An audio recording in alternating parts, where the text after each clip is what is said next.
I was almost immediately assaulted. I got hit in the side of the head. I fell to the ground and it did bend my glasses.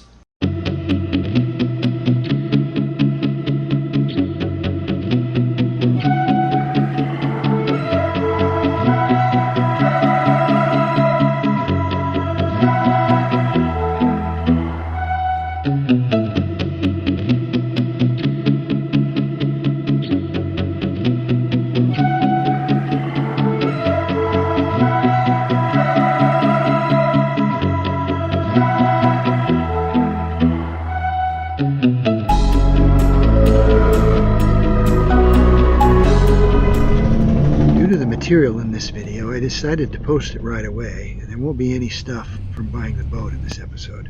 But jumping around in time is what the TARDIS does, right? As it turned out, I was still trying to locate materials for the hull when I got close to my visa expiration date. One of the materials I was looking for was a sealant to fix the dinghy with. They told me it was sold in Costa Rica. That'd be ideal. I talked to an immigration official. He told me I could leave and then fly back to Panama City at any time. But to get back on a bus, which I'd have to do carrying my sealant, I'd have to wait a month. He said they might let me back in if I could convince them to. There was really no 1 month law. It was just an immigration policy to discourage unofficial immigration. He encouraged me to just ignore my visa and be an illegal immigrant. As long as I didn't leave Panama, I could just pay a fine later on. I didn't want to do that, so I planned out a bus ride out of Panama to look for the chemicals in San Jose. I planned on staying for a week and then begging my way back into Panama with the chemicals. If they made me wait a month, I wouldn't like it, but that'd be that. So I caught the bus to the border nearby, and then a bus into San Jose. It was a beautiful ride through a large state park in the mountains. After growing up in northern Utah, I really love the mountains. But when I arrived in San Jose, I made some very serious mistakes that could have cost me my life. I don't think I've got the mental energy to script this out, but I need to talk through it. Maybe I won't post this. Maybe I'll do it with a lot of editing. I arrived in San Jose.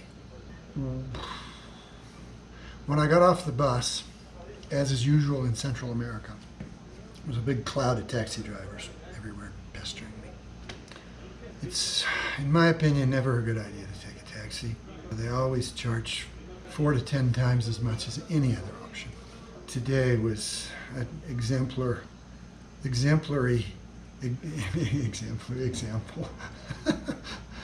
Oh, my head hurts. Anyway, one of the taxi drivers followed me around, followed me to the bathroom, waited for me while I was in the bathroom. You know, I kept telling him I didn't want a taxi. I finally asked him, well, how much will it cost before I called an Uber? And it was 25,000 colones, which is, I don't know, what's that, 50 bucks. The Uber was 9,200. Where I'm at right now, I have a really hard time lying. It's something in my nature, and I'm way too free with my information. But I told him I was getting an Uber, and I told him what the price is. It's like, if you can imagine that, and then he wouldn't believe me. So I went out and waited for the Uber driver. It was about, I don't know, 2 minutes from the last time I talked to them. And this was about a half a block away. We loaded my bags in the car. About the time that we got the trunk closed, I got hit in the side of the head hard enough. It did bend my glasses. I was dizzy for probably a minute. It didn't knock me down, but I did fall just because I couldn't keep my balance. I fell to the ground and laid there for a minute. Well, the Uber driver was kind of back trying to help. There wasn't really much he could do. My side of my head was all wet and slimy, and he helped me wash off. It wasn't for a few seconds before, yeah, I stood up and was like, what happened? Did you see what it was? Can we figure out what hit me? I started to get mad. I went back over towards the bus station to try and find the guy. It's probably a good thing that they run off for everybody concerned, because if I would have attacked him, and that's what I felt like doing. I felt like just laying into him, but I'm not, you know, I don't know what I'm doing in a fight. At the very least, the other taxeros would have been in on the fight. They probably would have taken me apart like a sack of potatoes that I am. Even if I would have come out on top, I probably would be in jail now for assault, because hitting somebody with an egg isn't, you know, quite as serious as trying to beat the crap out of them. It was an egg. There were eggshells on the. In fact, yeah. There's still grit here. Eggshell. Egg yolk, egg white on my glasses. I'm at the hotel. The Uber driver, we finally got into the Uber. The lesson for today, boys and girls, if you're in a foreign country and you plan on taking an Uber from a bus station, get the hell away from the taxeros, because Uber is a disruptive technology that's really going to put the taxeros out of business. They're going to have to find something else to do. I wasn't maintaining situational awareness, and that doesn't just mean who is where and what the potential dangers are, but what the potential politics of what you're doing is. I'm alive and well. It did make me dizzy. I've been banged on that side of the head 3 times now in situations that knocked me unconscious, so that might have made it into something a little bit worse, enough to make me dizzy. But here I am. Yay! Welcome to Costa Rica. I'm on my way to Apex Boats. The bus wasn't coming fast enough. I got the time wrong and I had an hour to kill, and I can make it to the next bus in 45 minutes, so it's about 2.5 miles. Coming into Santa Barbara. I made the bus to Alajuela, which is almost 3/4 of the way. I made the mistake of working on my drawing on the bus. I realized I was in Alajuela. And I think I got off the bus in the wrong spot. I don't know if I was early or late, but I'm in the right city to make my connection. I just don't know where the bus leaves from. This is one of the many parks I'm passing here in Alajuela. It's a beautiful little city. So I think apparently I got off the bus early, I believe now. I'm just on the other side of the downtown area. Everybody's sending me up here. Somebody's going to know which of these. They think it's at this bus stop. El bus para tu Rica-Apex. ¿Es al lado? This one here actually says it on the sign. So, on my way. Google Maps says this road goes through. Okay, I guess it does. I wouldn't want to drive it. Yeah, this is a straight through connection. I'll definitely come back this way to save a block. Okay. Looks like the railroad's been used in a while. And there's our road. So this is Apex Boats, where they manufacture Apex inflatables. Eaton. Eaton? Eaton. And we're looking at all of the things they do here at Apex Boats. 36-foot boat over there. And here's where they make the hulls in 2 pieces. This is 10-footer? 3 meters? Yes. Or 2.5 meters? It could be a 9 or 10 foot. This is the stringers. Yes, correct. We do also all kind of repairs of fiberglass, like rigid hull. This one, for example, we turned it from inboard to outboard. Fiberglass work. Oh, so you built? So yeah, we custom built like this extension. A drywall. We move inside like the 2 Cummins engines. Okay. So you've just built a drywall onto the back end. Nice. If I wanted to just replace my boat instead of repairing it, Yes. it's a 10-footer. Yes. With no console, just a plain tender for a 40-foot yacht. What would you have? What would you make for that? They're all custom made? Usually the dinghies are not really custom built because it's necessary, you know. Yeah. But we have the rib, standard rib, and we have the light one. Fiberglass or in aluminum. So you get to choose. We have the light one in fiberglass and in aluminum. Oh, I see. The aluminum is very trendy right now. It's a little bit lighter than fiberglass, but a little bit more maintenance. And you get to have a bit more problems with the corrosion and fiberglass is just way stronger and way easier to repair on the beach. 15? This one is a 13 tender. Yes. Okay. This one is a 15 open, made for the Red Cross, Costa Rica Red Cross. For the Red Cross. Oh, with a bimini top. Bimini top. This is for. It's a big boat for me. Like a kind of a bench for rescuing. Oh, this is where you put the stretcher. Extra. Okay. This is all for repair. I'm going to show you another 36. This one. So this one is a 36 inboard. This is a 36 foot. Which has been custom built for parasailing. So here you have the platform where the people take off. You just stay there and can land. Okay. So they hook on the lines to the arch. Correct. And then people stand here on the launch deck in their parasail and deploy their parasail, and it lifts them right out of the boat. They don't even get wet. This boat has about 15 years now, and just being refurbishing. It's really nice. So the trip back's going to be a little different. In my paraguas. Into my short coat. Rain or no rain, I'm walking into town. It's been raining, but it's starting to let up. Since I walked to Santa Barbara, and it was all downhill, steep downhill, I don't want to hike back up there.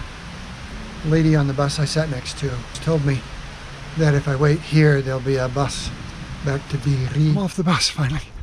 It's about a kilometer from there, down to the hotel. So that was my trip. I made it to Apex Boats, and I may have bought a new boat in the process.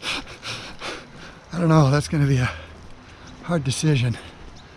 It's awfully hard to spend probably $500 repairing my boat and then have a rag boat. I can have a brand new, really, really nice one. Oh my word, wow. And they're nice boats. They're, heavy duty, and anyway, that's something I've got to really think about. A little bit of irony. I'm walking through the middle of some of the coffee plantations. Some of the finest coffee in the world. Going to church. I haven't been there before, so it's always an adventure to find the destinations I'm looking for. I'm in Heredia. Got about a kilometer and a half to hike. It's a beautiful place. This is a beautiful little city. So this is how I miss my bus stops.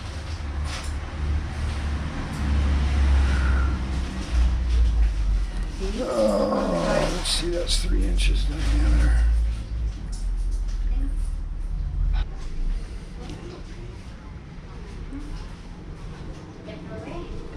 The bus ride back was uneventful. I didn't miss my stop because of the drawing. I worked for about 10 minutes and things got bumpy enough that I put it away. So this is my hotel. This was really a lucky find. I've got access to the water park.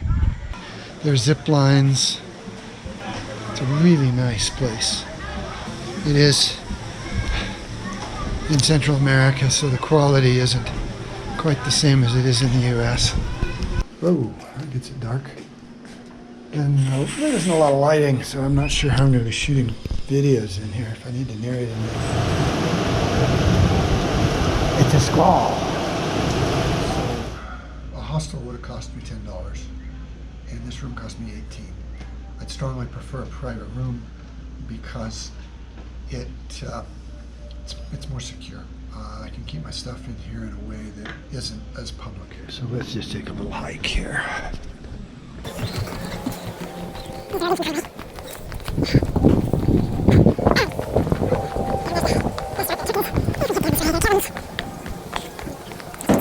There are all kinds of these toys, and I see people. I thought they were just decorative for a while, but I've seen people on them. They wouldn't meet the safety standards in the US, but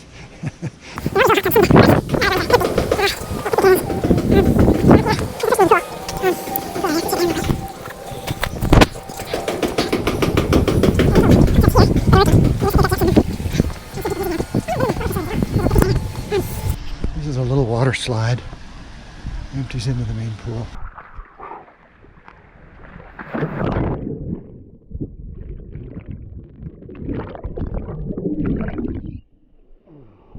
And the restaurant is up behind there.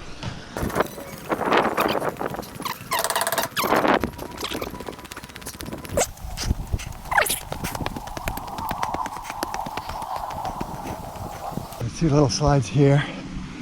Go up that way. And a big one up back. We'll go up there in a minute.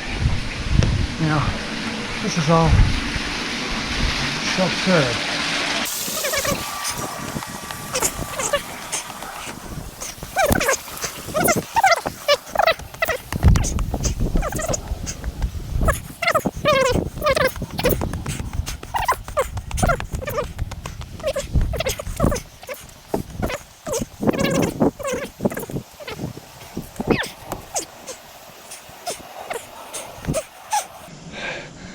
Cisterns here, so maybe this upper unit doesn't work. There's a valve down there that begs to be tried.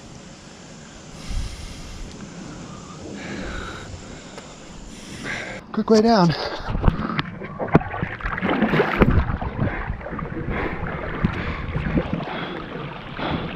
Things get fast right here.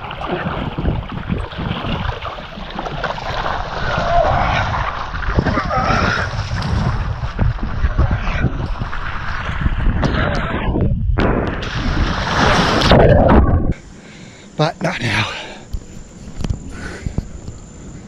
So that's the extent of the paved path through the middle of the hotel. And below here there are bike paths, hiking paths, things down in this canyon.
Swimming hole.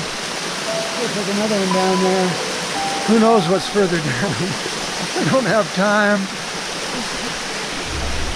Apex boats hadn't any sealant in stock. With the prospect of possibly buying a new boat, buying it was moot anyway, so I had no obligation to risk crossing the border by bus at this point. I booked an airline to Panama City, knowing I could get back that way without question. I spent some time in Panama City exploring supply lines for metals and chandleries, and then rode the bus back to Almirante to the TARDIS. I felt it had been a great trip, and I was much more able to face the work after a break. At the boat, I found I had a new problem.